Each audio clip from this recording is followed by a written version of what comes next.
It has worked effectively for decades. The Blue Boat passenger ferry shuttling hundreds of Department of National Defense employees from the Colwood side across the harbour to CFB Esquimalt and back. But as of the end of this month, the service will be cut. And that's forcing one woman to take matters into her own hands, getting behind the wheel. Tired of waiting for officials to get something done, she has organized a bus service that she says is a better option than putting hundreds of people into cars. CTV's Aaron Glazier has the story. These yellow buses could replace CFB Esquimalt's Blue Boat ferry when the service is cut April 30th. I'm doing this because we are a military family and military families work together. So it's not for any particular service in itself, it's for our community as a whole. The Navy wife says she got tired of waiting for D&D, BC Transit and politicians to find a solution. Now workers who take the ferry across Esquimalt Harbour to avoid rush hour traffic will be able to buy a bus pass for $60 a month. Yes, of course, we will have a few more transit buses or school buses or blue bus on the road, but it certainly won't be as extreme as having 300 to 500 cars. BC Transit says a broader plan for the Westshore is needed.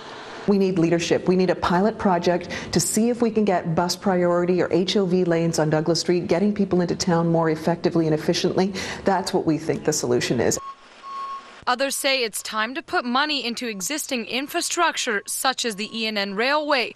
The Island Corridor Foundation should know by the end of this week if the federal government will match $7.5 million in funds to get rail back up and running. Even the idea of a sea bus, such as the one used in Vancouver, has been floated.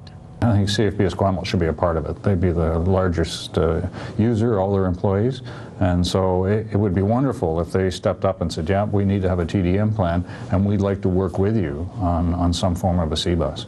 Back on land, Wilson's Transportation is looking at leasing the buses, which can carry up to 48 passengers.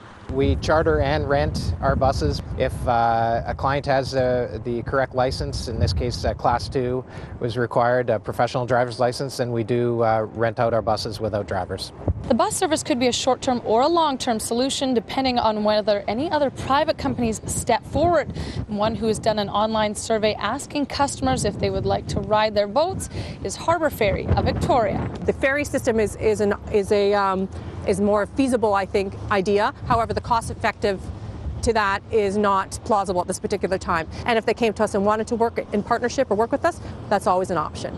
The buses are lined up and ready to hit the road on May 1st. Yellow in color, but blue at heart. Aaron Glazier, CTV News, Esquimalt.